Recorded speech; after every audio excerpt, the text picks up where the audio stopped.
You know, from talking to other communities that have been through this, a lot of times it's 4 to 5 years before you have these resolved, and sometimes longer. It was a packed house at Libby City Hall Thursday night as dozens of Lincoln County residents asked questions to more than 20 local, state, and federal agencies. Lincoln County was hit hard by flooding and major windstorms in December, washing out multiple bridges, roadways, and culverts throughout the county. A lot of the questions, we didn't have answers that would make you really feel good, but they were just the answers, and yet they were still just happy to see us and be engaged. Lincoln County Emergency Management Director Boyd White says the county is still waiting to hear back from the White House regarding a FEMA major disaster declaration request submitted on January 10th. If approved, that request would provide Lincoln County with $10 million in additional funding for storm cleanup and repair efforts.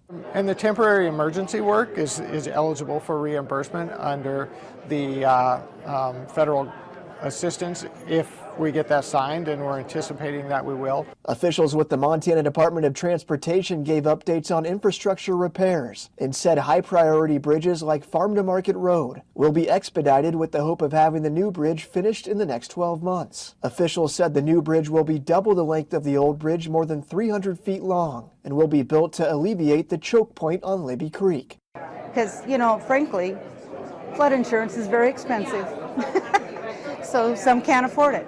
Libby resident Cindy Peak spoke at the meeting, asking how the community can help mitigate damage from the next major flood. There's been several floods through the years that we need to get the creek dredged, I think, and get it cleaned out, and to prevent more land being destroyed and stuff. Montana Disaster and Emergency Services Recovery and Mitigation Bureau Chief Jake Gagne says state and federal funding will need to come in multiple phases as Lincoln County continues to rebuild. For example, we're still working with some of the communities from the 2022 Yellowstone flood. There's still some big, pretty large repairs that we're doing from the damages from that flood. And we would imagine that we will still be working closely with Lincoln County and the city of Libby and Troy 3, 5, 6 years from now. In Libby, Sean Wells, MTN News.